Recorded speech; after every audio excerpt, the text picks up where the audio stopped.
라는 말씀의 제목으로 이경근 목사님, 서머나 장로교회에 담임하고 계시고 또 오래간만에 한국으로 오셔서 또 귀한 시간, 또 회복의 시간들을 보내고 계시는데, 우리 목사님 나오실 때 큰 박수로 또 환영하면서 주님의 말씀을 듣도록 하겠습니다. 우리 이경근 목사님 모시도록 하겠습니다.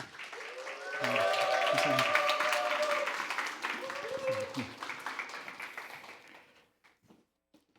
감사합니다. 이렇게 환영해 주셔서 진심으로 감사드립니다. 제가 잠깐 기도하고 시작하도록 하겠습니다. 사랑과 은혜가 풍성하신 하나님 감사드립니다. 주님 살아 계시고 이곳에 함께 하십니다.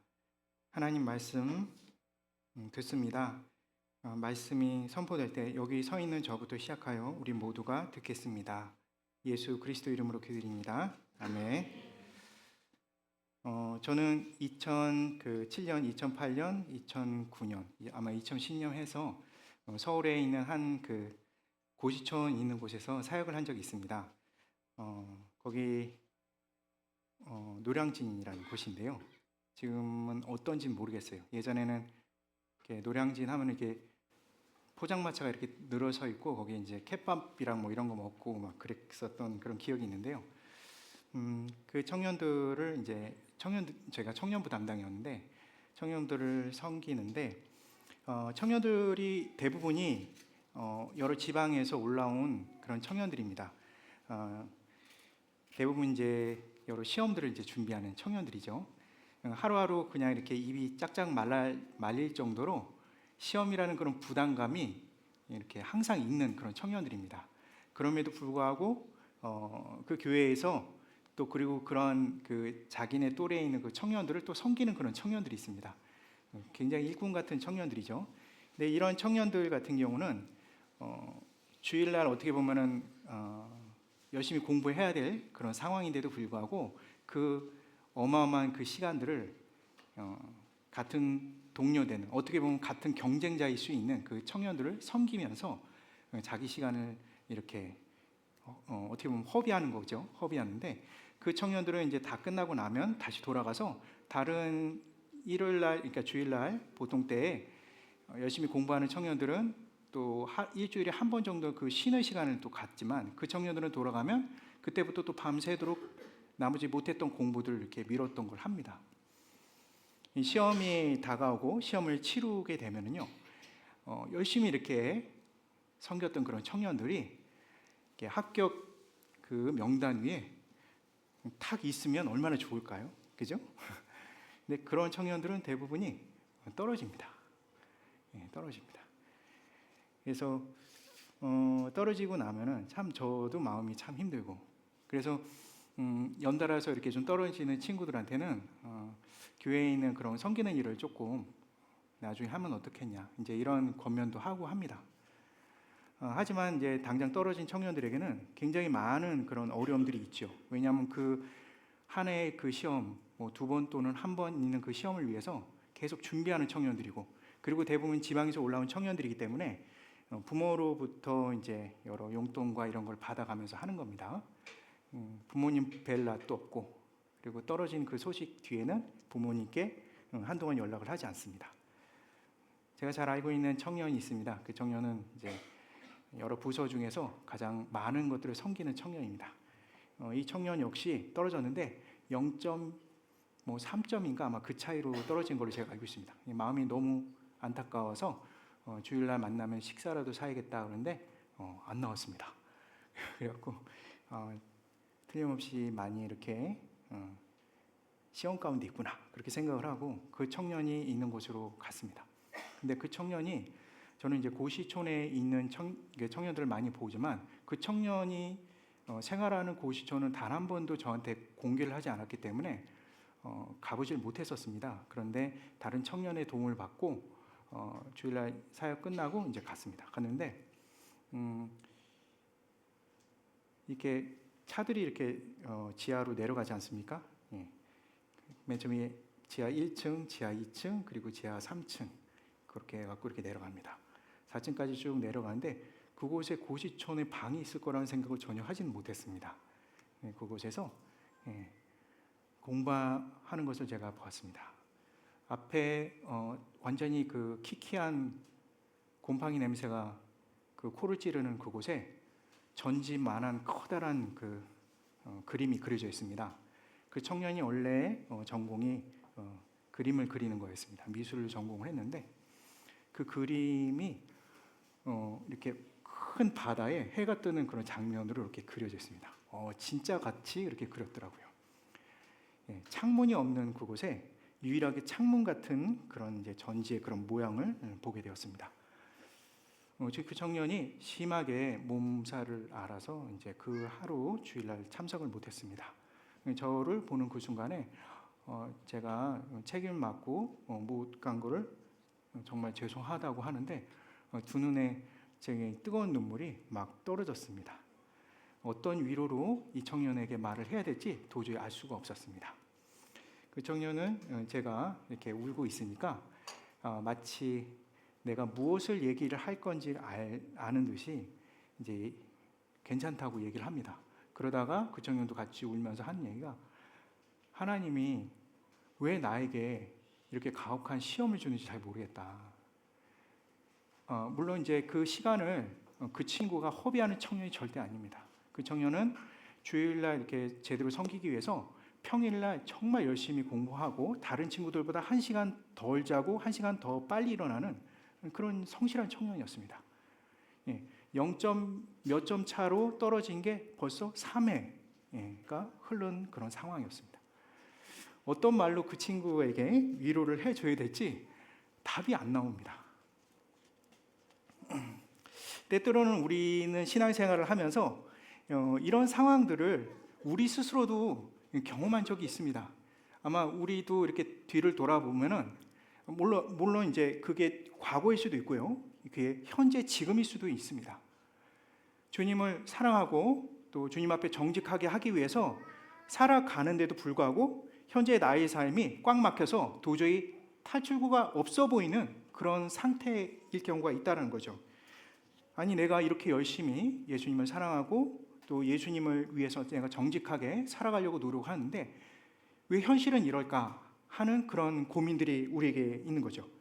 때로는 우리 양옆에 있는 그런 지체들을 향해서, 아니, 저 친구는 나보다 더 열심히 주님을 사랑하고 그리고 교회를 사랑하고 또 무엇보다도 자신의 삶 속에서 그 성실이 떠나지 않고 늘 주님 앞에서 생활하는 사람인데 어떻게 저런 일이 그 사람에게 있을 수 있을까? 이 지체에게 있을 수 있을까? 그런 일들이 일어나는 거죠.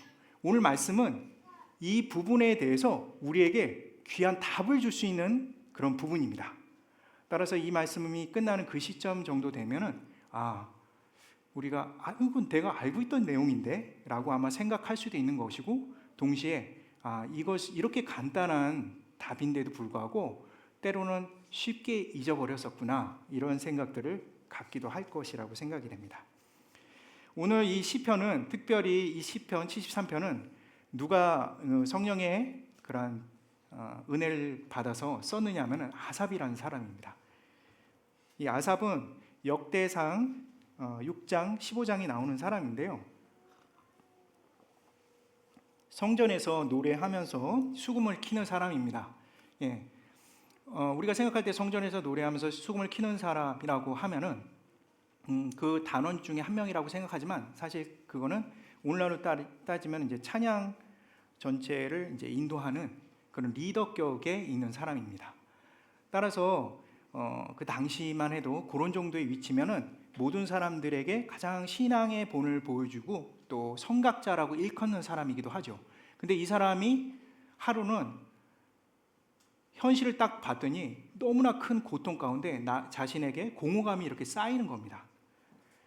그 사람이 어떠한 고통과 공허감이 쌓이는지 1절부터 한번 보도록 하겠습니다. 참고적으로 시편 73편은 총 3부분으로 나눠져 있는데 1절부터 12절, 그 다음에 13절부터 16절, 그 다음에 17절부터 끝까지 나옵니다. 오늘은 시편 73편 아마 전체를 아마 보게 될 겁니다. 길긴 하지만 알아서 제가 빨리 끝내겠습니다. 피곤하시죠? 먼저 시편 73편 1절 보겠습니다. 하나님이 참으로 이스라엘 중에 마음이 정결한 자에게 선을 행하시나. 이거는 그냥 신앙인들에게 통상적인 얘기입니다. 의뢰에 맞는 거죠. 그런데 2절에 보니까 나는 거의 넘어질 뻔하였고 나의 걸음이 미끄러질 뻔하였으니 라고 나옵니다. 이게 바로 신앙인들의 실상이다라는 것을 얘기하고 싶은 겁니다. 여기 앞에 나는이라는 이것은 아주 강한 히브리적 반어적 표현입니다. 원래는 일상적으로 1절이 맞아야 되는데 사실은 그렇지 않더라라는 얘기를 2절을 통해서 말씀을 하고 있는 겁니다. 그리고 3절에 이렇게 나옵니다. 이는 내가 악인의 형통함을 보고 오만한 자를 질투하였습니다. 이렇게 얘기합니다. 오만한 자를, 즉 죄인을 질투할 정도로 그들이 얼마나 형통한지 자기가 순간 내가 진짜 신앙인으로 더 이상 살아야 될까? 이런 고민이 그에게 밀려왔다라는 것을 우리는 알 수 있습니다. 사실 이 시편 73편과 같은 말씀은 시편 73편만 있지 않습니다. 시편 37편도 있고 49편에도 이러한 뉘앙스의 그러한 말씀들이 있습니다. 뿐만 아니라 다른 성경에도 있습니다. 예레미야 12장 1절 2절도 나오는데요. 예레미야 선지자가 이런 얘기를 합니다. 여호와여 내가 주와 변론할 때 주께서 의로우시니라. 그러나 내가 주께 질문하옵나니 악한 자의 길이 형통하며 반역자가 다 평안함이 무슨 까닭입니까? 그 다음에 주께서 그들을 심으심으로 그들의 뿌리가 박히고 장성하여 열매를 맺거늘 그들의 입은 주께 가까우나 그들의 마음은 머니이다. 현실적으로 악한 자가 승리한다 이 얘기를 좀 하고 있는 거죠. 하박국 선지자도 1장 13절에 동일한 얘기를 합니다. 주께서 눈이 정결하심으로 악을 참아보지 못하시며 패역을 참아보지 못하시거늘 어찌하여 거짓된 자들을 방관하시며 악인이 자기보다 의로운 사람을 삼키는데도 잠잠하시나이까?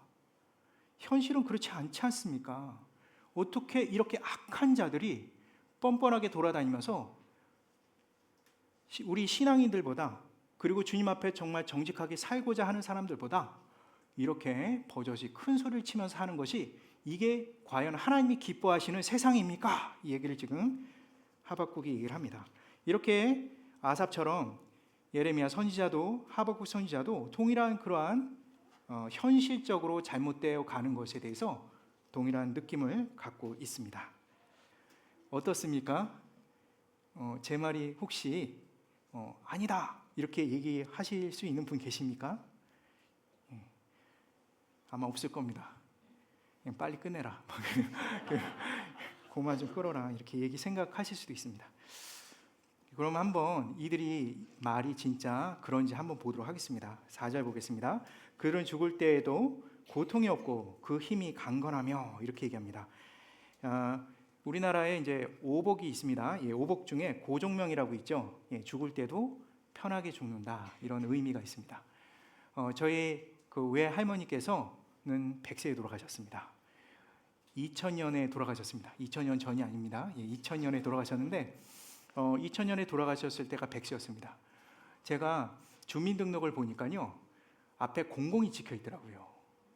1900년도에 태어났죠. 가끔씩 저희 외할머니가 이제 권사님이신데 얘기를 하실 때 보면은 이게 무슨 아간 파천을 얘기하는 건지 아니면 뭘 얘기하는 건지 도통 그 한 분이 살아온 그 100년의 기간 동안 한국에 이렇게 많은 사건들이 일어났구나. 그거를 이제 그분을 통해서 이제 보게 되는 거죠.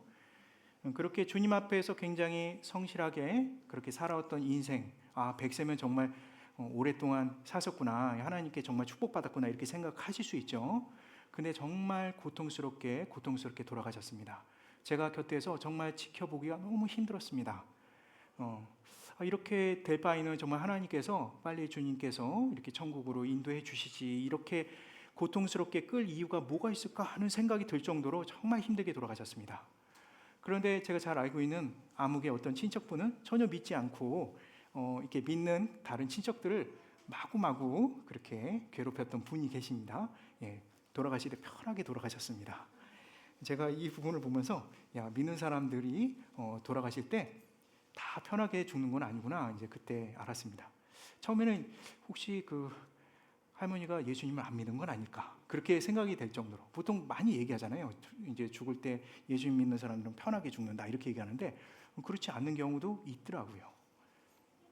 5절 보니까 사람들이 당하는 고난이 그들에게는 없고 사람들이 당하는 재앙도 그들에게는 없나니, 모든 어려움과 괴로움이 이 악인들을 향해서 전부 피해가는 것 같은 그런 걸 보게 됩니다.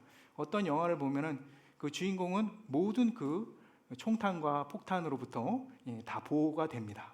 그런 것처럼 마치 악인이 그런 것들을 보게 된 것이요. 그래서 6절과 7절을 보니까 그러므로 교만이 그들의 목걸이고 강포가 그들의 옷이 되는 겁니다. 아주 교만하게 자랑거리가 됩니다. 야 봐라, 내가 예수님 안 믿었더니 이렇게 너희들보다 훨씬 더 잘 산다, 이렇게 얘기를 하는 그런 자랑이 이렇게 서슴지 않게 이렇게 막 나옵니다.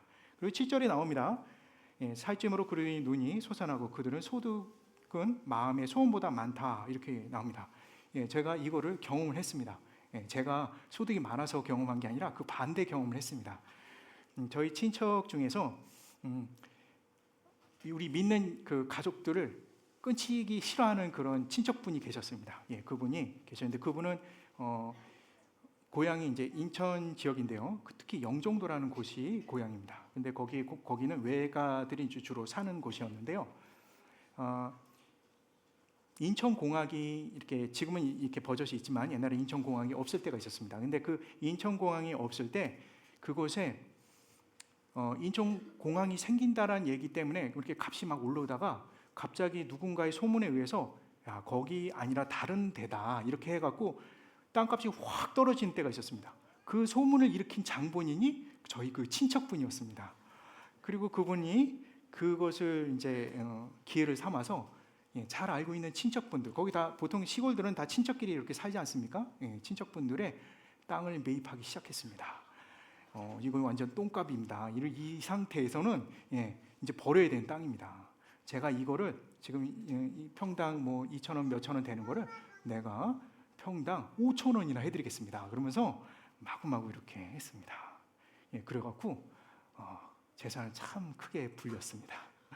이분이 이제 약간 좀 이제 나이가 드시면서, 그러니까 나이가 그 당시 때 있으시면서 그쪽에 조그맣게 어떤 집을 짓고 하도 이제 사람들이 친척들이 다 비난을 하니까 저쪽 저 끝에 있는 갈대 그쪽에다가 크게 땅을 거기만 딱 사갖고 거기만 땅을 놔두고 거기에 이제 그 집을 하나 지었습니다. 그런데 거기서 그래서 개발하는 곳은 그곳은 개발을 못하게 딱 이렇게 자기 거가 된 겁니다. 이 갈대밭으로 되어 있는데, 근데 정부로부터 자연 보호를 했다고 그 칭찬을 들으면서 표창장도 받고 거기다가 지원금을 무려 그 당시 때 돈으로 1억을 받았습니다. 도저히 이해가 되지 않았습니다. 그런데 버젓이 그분은 굉장히 친척들로부터 그렇게 크게 앙심을 샀지만 친척들의 아이들로부터는 큰 인기가 있었습니다.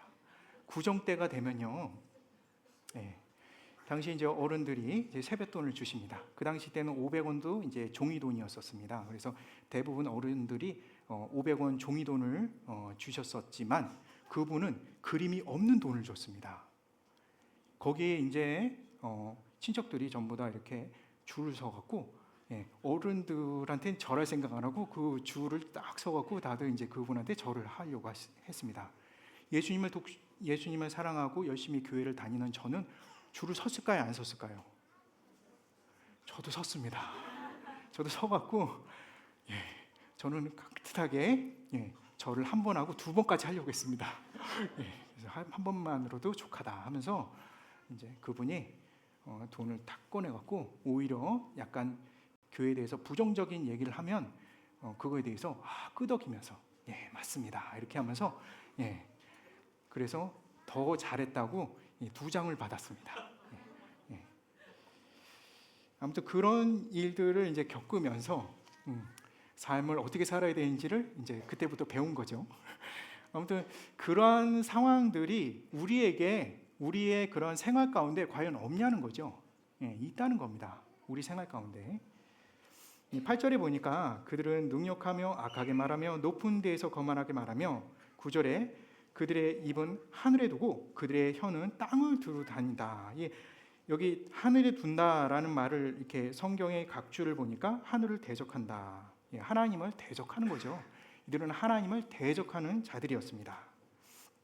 그리고 나서 10절, 11절 말씀이 되게 중요한 말씀인데요. 10절, 11절 말씀을 우리 한 목소리로 한번 읽어보도록 하겠습니다. 시작. 그러므로 그의 백성이 이리로 돌아와서 잔에 가득한 물을 다 마시며 말하기를 하나님이 어찌하랴 지존자에게 지식이 있으랴 하는도다. 예, 10절, 11절이 굉장히 어려운 말씀입니다. 사실 이 부분을 이제 히브리 원문으로도 해석하기가 사실 쉬운 말씀이 아닙니다. 그러므로 그의 백성이 이리로 돌아와 잔에 가득한 물을 다 마시며 말하기를 하나님이 어찌하랴 지식이 있는 어찌하랴 지존자에게 지식이 있으랴 하는도다. 근데 이 뒤에 하나님이 어찌하랴 지존자에게 지식이 있으랴 하는도다를 누가 말했을까요? 어떤 사람이 말을 했을까요? 10절에 보니까 그러므로 그의 백성이 이리로 돌아와 잔에 가득한 물을 다 마신다. 이 말의 의미는 과연 무엇일까요? 그냥 쉽게 그냥 풀어 보겠습니다. 이게 어떤 말이냐면요. 보니까 그의 백성이, 자, 그의 백성이라는 것은 마치 그 오늘날로 말하면 사장님이 있어요. 사장님인데 아주 교회 안 다니고 교회 다니는 사람을 끔찍이도 싫어합니다. 근데 그 밑에 있는 사람들은 전부 크리스찬들입니다. 그래서 그의 백성이라는 것은 그 사장님 그 밑에 있는 사람들이 예수님을 열심히 믿는 사람들이 그 밑에서 녹을 먹으면서 살아가는 것을 의미하는 거죠. 그리고 동시에 11절은 말하기를, 이걸 누가 말했느냐? 그 녹을 먹는 사람들, 그리스도인들이 그 사장이 아주 반 크리스찬이다 보니까 그의 마음에 들게 하기 위해서 하는 얘기입니다. 따라서 하나님이 어찌하랴 지존자에게 지식이 있으랴 하는도다. 우리가 생각할 때 이건 도저히 있을 수 없는 얘기지만 이것이 바로 현실이다라는 얘기를 하고 있는 것이죠.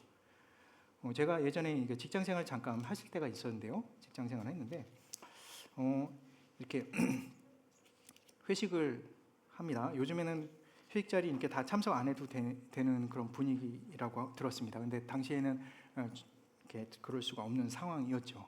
근데 보통 이제 1차를 이제 하고 나서 이제 2차는 이제 노래방 같은 데를 갑니다. 가면은 저는 잘 그런 걸 잘 못했는데 저랑 같이 입사한 그 동기 녀석은 녹살이 너무나 좋습니다. 그래서 이 넥타이를 이렇게 탁 풀어갖고 여기 귀를 이렇게 탁 펴고 탬버리는 막 이렇게 하면서 부장님 막 이러면서 이렇게 하는데 그냥 부장님이 그냥 살살 녹아갖고 야, 너 당장 내일부터 대리해라 막 그러면서 저는 아무것도 못하고 제가 아는 곡이 찬송가밖에 없기 때문에 괜히 불렀다가 완전히 그냥 끝난다는 걸 알고 아무것도 안 하고 있었습니다.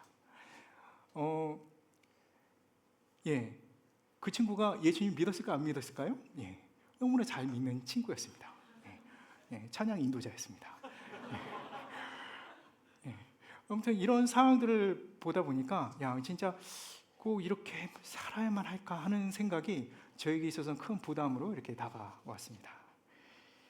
어떻게 보면은 오히려 악인들이 굉장히 더 자유롭다는 것을 보게 됩니다. 그래서 14절에 이렇게 말합니다. 나는 죄송합니다. 14절로 바로 뛰어 넘어갈 게 아니죠. 12절에 보니까요. 죄송합니다. 12절에 볼지어다 이들은 악인들이라도 항상 평안하고 재물은 더욱 불어나는도다 이렇게 얘기합니다. 여기서 말씀을 끝내면은 어떻게 될까요? 굉장히 많이 마음이 힘든 그 아삽의 심정을 혹시 이해를 하십니까? 이해를 하시는 것 같아요. 이해를 하셔야만 다음으로 넘어갑니다. 그리고 나서 13절부터 16절까지가 사실은 아삽이 더 힘들었던 이유가 나옵니다. 그것은 어떤 거냐? 사실 1절부터 12절은 악인의 형통함 그 자체에 대해서 얘기를 하고 있지만 13절부터 16절은 자기 안에서 그들과의 비교하는 내용들이 나오기 시작합니다. 13절 우리 한번 보도록 하겠습니다. 우리 13절 한 목소리 한번 읽어보겠습니다. 시작. 내가 내 마음을 깨끗하게 하며 내 손을 씻어 무죄하다 한 것이 실로 헛되도다. 우리 그리스도인들이 제일 많이 하는 게 뭘까요? 제일 많이 하는 게 뭘까요? 이것만 가지고는 잘 모르겠다 생각되면 14절을 한번 제가 읽어보겠습니다. 나는 종일 재난을 당하며 아침마다 징벌을 받았다 이렇게 얘기합니다. 우리 그리스도인들이 제일 잘하는 거는 회개입니다. 회개. 왠지 예배 드릴 때 이제 일주일 동안 좀 싹싹 모아갖고 그 죄를 다 그냥 일단은 회개를 해야 이 예배를 주님 받을 수 있겠다 생각을 하고 이제 제일 먼저 오면은 주님 죄송합니다 이 얘기부터 합니다.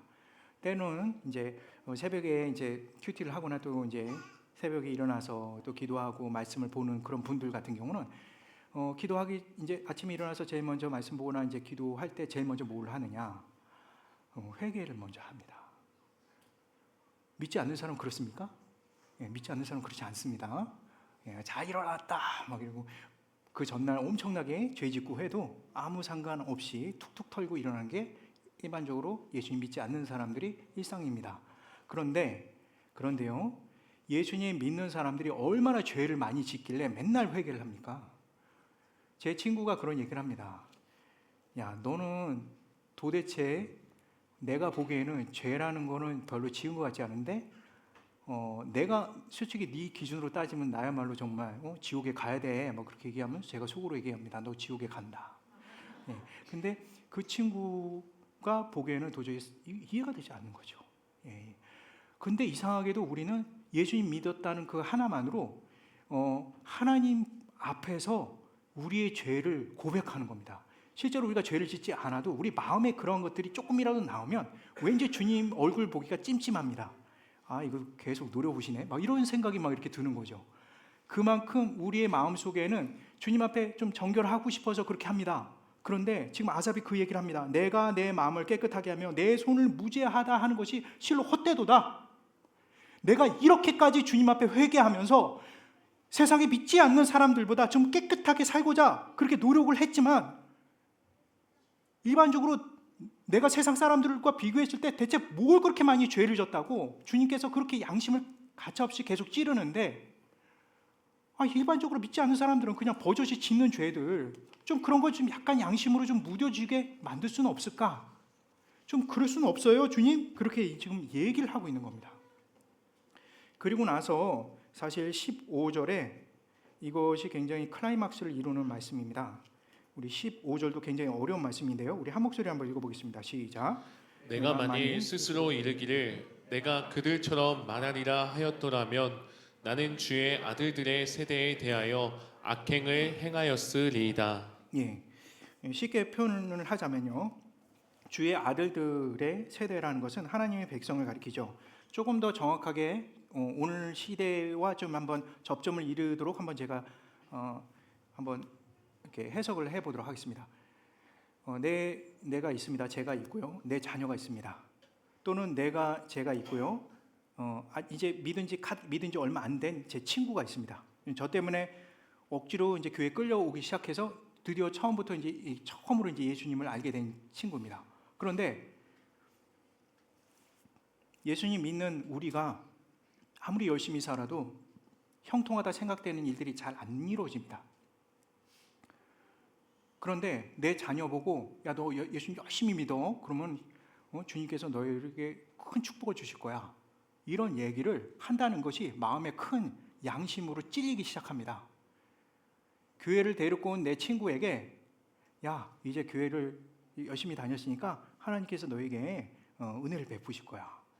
그 은혜라는 것은 나와 같이 되는 거야. 그렇게 얘기하면 친구가 그럼 내일부터 난 다음 주부터 교회 안 나온다. 막 이렇게 얘기를 할 수도 있습니다.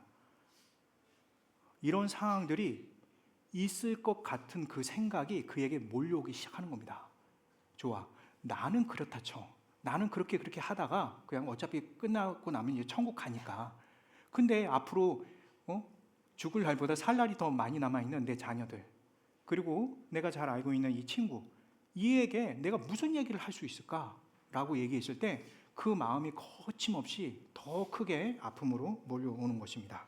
굉장히 큰 회의와 실망감이 그를 사로잡히게 되는 그런 상황이 있습니다. 그래서 16절에 말을 합니다. 내가 어쩌면 이를 알까 하여 생각한즉 그것이 내게 심히 고통이 되었다. 이렇게 얘기를 합니다. 정말 큰 고통이 그에게 사로잡힌 겁니다.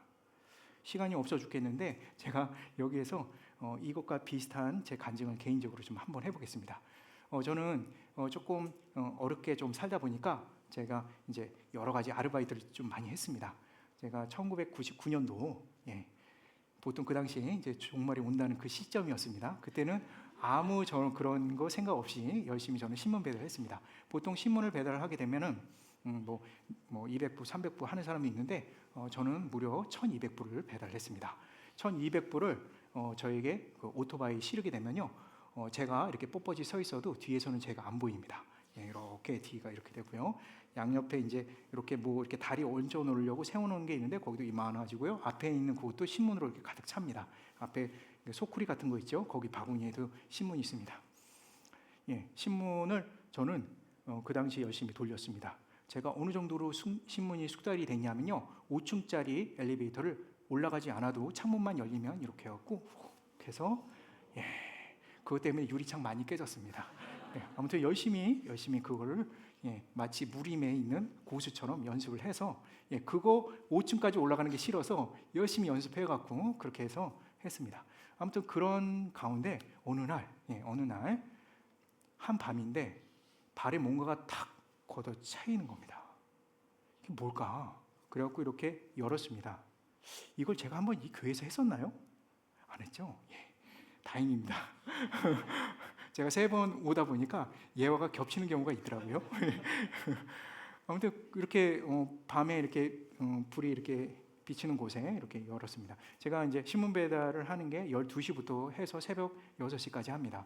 이렇게 해갖고 이렇게 열었는데 현금 다발입니다. 그때 제 마음이 주님이 주신 축복이다. 제가 그때 신문이 너무 많이 망가졌고, 그리고 그때가 IMF 끝나고 얼마 안 됐을 때다 보니까 돈이 굉장히 궁했고, 제가 3달 동안에 이제 자취비가 밀려 있었던 때였습니다.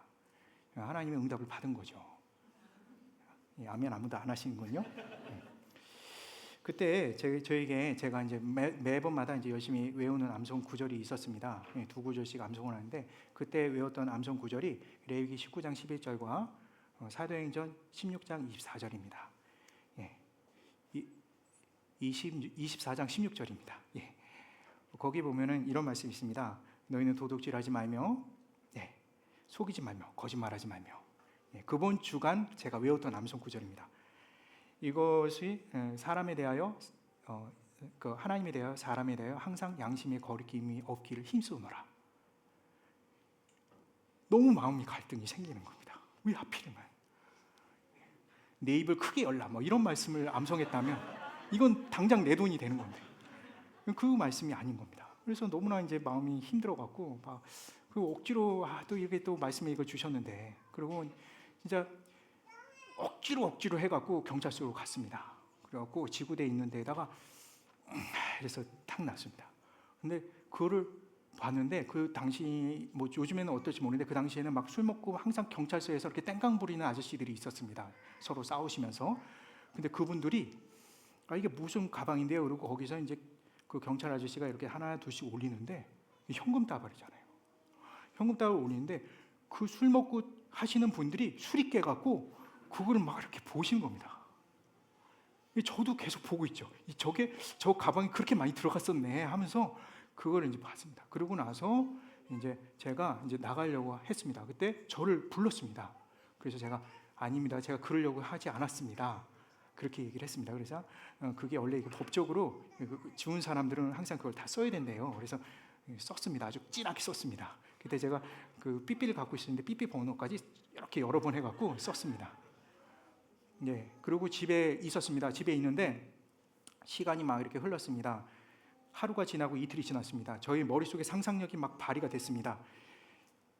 결국 막 이게 진짜 주인인데 그 주인이 대기업 회장인 겁니다. 딸을 양심이 있는 총각과 결혼시키기 위해서 돈다발을 거기다 놔둔 겁니다. 드라마를 여러 개 찍었습니다. 1주 지나고 2주가 지났습니다. 저의 마음속에는 원망이 시작이 되기 시작했습니다. 도저히 참을 수가 없었습니다. 대체 뭐야 이거 돈 그 주인이 나타난 거야? 아닌 거야? 이렇게 생각이 됐습니다. 그래서 수채 그런 생각이 됐습니다. 아예 주인이 안 나타나면 몇 %는 먹을 수 있더라. 뭐 이런 얘기가 있어서 나타나지 마라 이렇게 생각을 했었습니다. 그런데 경찰서에서 여전히 전화가 안 온 겁니다. 그래서 나중에 전화가 왔습니다. 그래서 제가 전화를 받자마자 대체 이런 경우가 어딨냐고 뭐 그냥 뭐 양심껏 주시는 것 같더니 왜 이러시지? 막 이렇게 생각을 했을 겁니다. 근데 그 주인 찾아간 그 주인이 그 이렇게 뭐 가서 뭐 그런 거 사례를 안 했습니까? 이렇게 얘기를 합니다.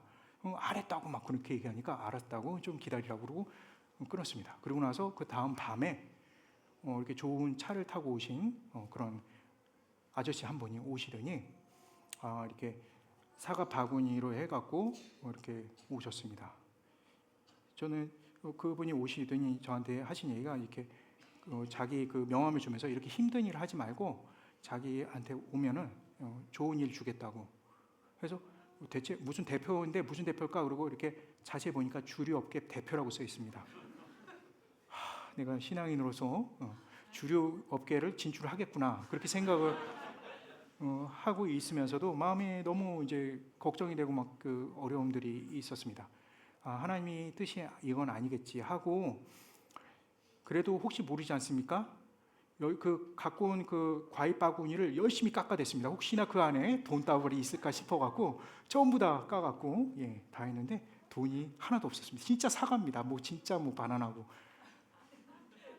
돈이 없는 겁니다. 뭐 사례 이런 게 제가 지금 와서 나중에 알게 된 사실인데 주인 그 사자 준 사람이 몇 % 주게 돼 있는 게 원래 법적인 그거더라고요. 그 당시 때는 제가 법을 전혀 몰라서 받아내지도 못했습니다. 아무튼 그 돈이 대체 어떤 돈인지 뻔하겠죠. 아무튼 그런 시간들을 이렇게 겪으면서 하나님 정말 저는 양심껏 했기 때문에 하나님께서 나에게 기쁨을 주실 거야라는 생각이 전혀 들지 않았습니다.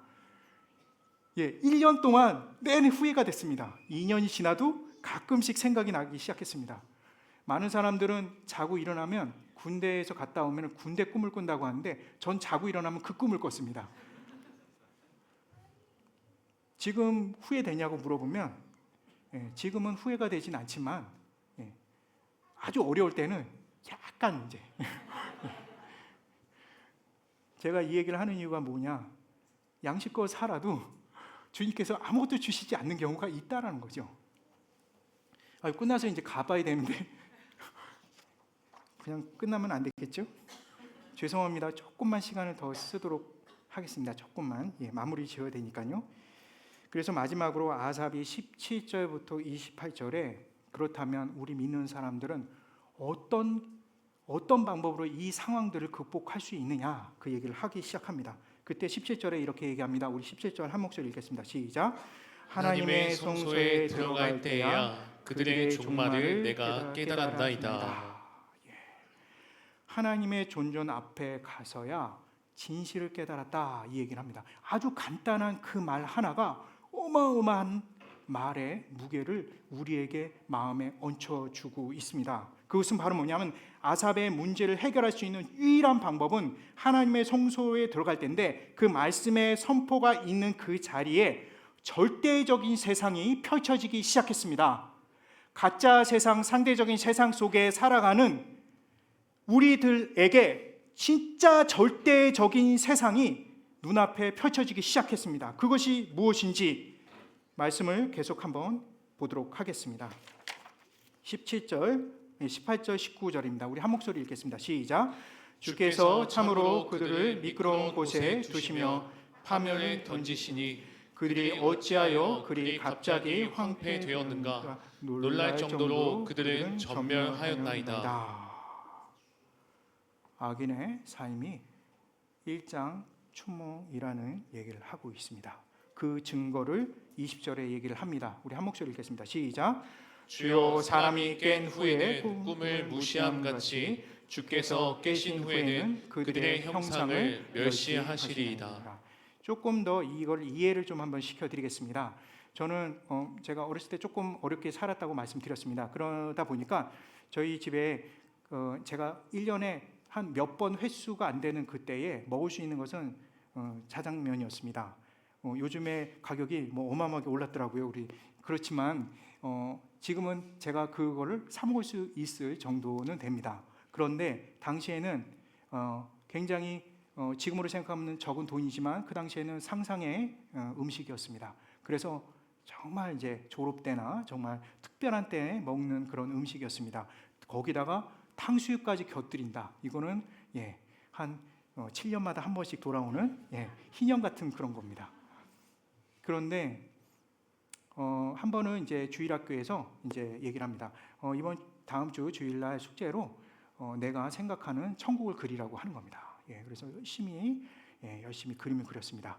짜장면 큰 것을 하나를 그리고 그렸습니다. 그런데 어느 순간에 나에게 하나님께서 저를 이곳인지 아닌지 알 수 없는 사도 바울의 그런 경험을 해주는 것 같은 그런 놀라운 착각을 일으켰습니다. 제가 천국에 있는 겁니다. 천국이 막 엄청나게 펼쳐져 있는데 꽃이 폈는데 짜장면 사발이 이렇게 펴 있습니다. 옆에 물이 흐르는데 탕수육 거기 그 소스가 이렇게 막 흐르고 있습니다. 옆에 꽃이 폈는데 다 탕수육입니다. 그거 보면서 막 그냥 거기 막 들어가고 막 짜장면 막 먹고 막 탕수육 막 찍어 먹고 있는데 갑자기 어머니 소리가 들립니다. 야 일어나 막 이런 소리가 들립니다. 뭐야 그러면서 이 천국에도 왜 일어나야 돼? 막 그러면서 계속 먹고 있는데 갑자기 머리를 심하게 때리는 아픔이 있은 후에 그것이 꿈이었다는 것을 알게 되었습니다. 꿈이지만 너무 행복했습니다. 그렇지만 진짜 먹은 게 아니었잖아요. 너무 허무했습니다. 믿지 않는 사람들의 세상은 마치 이런 세상입니다. 실제하지 않는 겁니다. 그들이 갖고 경험한 수많은 기적들과 어마어마한 좋은 것들도 아무 의미가 없는 겁니다. 예수님 믿지 않고는 그 어떤 것도 의미 없는 삶을 살아갈 수밖에 없는 것이 결국 그들의 종말인 것입니다. 예수 그리스도를 구주로 영접한 사람은 이 세상에 아무리 힘들고 고통스러워도 진짜 인생을 사는 것입니다. 매트릭스에서 빨간 약과 파란 약을 얘기를 합니다. 어떤 약을 먹으시겠습니까? 하지만 우리에게 진짜 약을 먹는 것은 하나님께서 직접 우리와 함께 하시는 그때부터 시작해서 우리에게 펼쳐진 그 모든 진실된 삶의 여정들이 모두 사실이라는 것입니다. 하나같이 다 사실입니다. 그래서 20절에 얘기를 합니다. 아삽이 주여 사람이 깬 후에 꿈을 무시한 같이 주께서 깨신 후에는 그들의 형상을 멸시하시다. 그 형상 자체가 의미 없다는 겁니다. 21절에 내 마음이 산란하며 내 양심이 찔렸나이다. 내가 이같이 우매무제하니 내가 짐승이다. 어떻게 이렇게 열심히 신앙생활을 지금까지 그렇게 오래 했는데 이 같은 사실을 지금이야 깨닫나 하면서 나는 정말 짐승이야. 어떻게 이런 거를 내가 이렇게 열심히 신앙생활을 했는데 이걸 왜 지금 깨달았지? 이런 얘기를 합니다. 그리고 나서 23절에 고백합니다. 내가 항상 주와 함께하니 주께서 내 오른손을 붙으셨다. 이것은 시편 2절에 대한 답을 주고 있는 것입니다. 나는 거의 넘어질 뻔하였고 나의 걸음이 미끄러질 뻔하였다. 이 두 가지는 전부 다 뻔하였을 뿐이지 실제로 미끄러지고 넘어진 적은 단 한 번도 없다는 겁니다. 왜냐? 그분의 오른손이 우리를 강하게 붙들고 있기 때문에 그렇습니다. 우리는 예수 그리스도를 구주로 영접한 사람들은 그런 하나님의 축복이 우리 안에 있다라는 것을 말씀은 우리에게 정확하게 얘기를 하고 있습니다. 그래서 24절에 얘기합니다. 주의 교훈으로 나를 인도하시며 후에는 나를 영광으로 나를 영접하시리니 하늘 위에서는 주 외에 누가 내게 있으리요 땅에서는 주밖에 나의 사모할 자 없나이다. 내 육체와 마음이 쇠잔하나 하나님은 내 마음의 반석이시고 영원한 분기시다. 무릇 주를 멀리하는 자는 망하리니 염려같이 주를 떠난 자는 주를 다 멸시하나이다. 사실 이런 경우는 우리에게 없다 이 얘기를 하고 싶어서 그 얘기를 하고 있는 겁니다. 그리고 나서 마지막 절에 이렇게 나옵니다. 우리 한 목소리를 마지막 28절 읽겠습니다. 시작. 하나님께 가까이 함이 내게 복이라. 내가 주 여호와를 나의 피난처로 삼아 주의 모든 행적을 전파하리이다. 이게 마지막 아삽이 고백하는 고백입니다. 두려워 말라. 내가 너와 함께함이라. 놀라지 말라. 나는 내 하나님이 됨이라. 내가 너를 굳세게 하리라. 참으로 너를 도와주리라. 참으로 나의 의로운 오른손으로 너를 붙들리라. 제가 잠깐 기도하겠습니다. 사랑과 은혜가 풍성하신 하나님 감사합니다.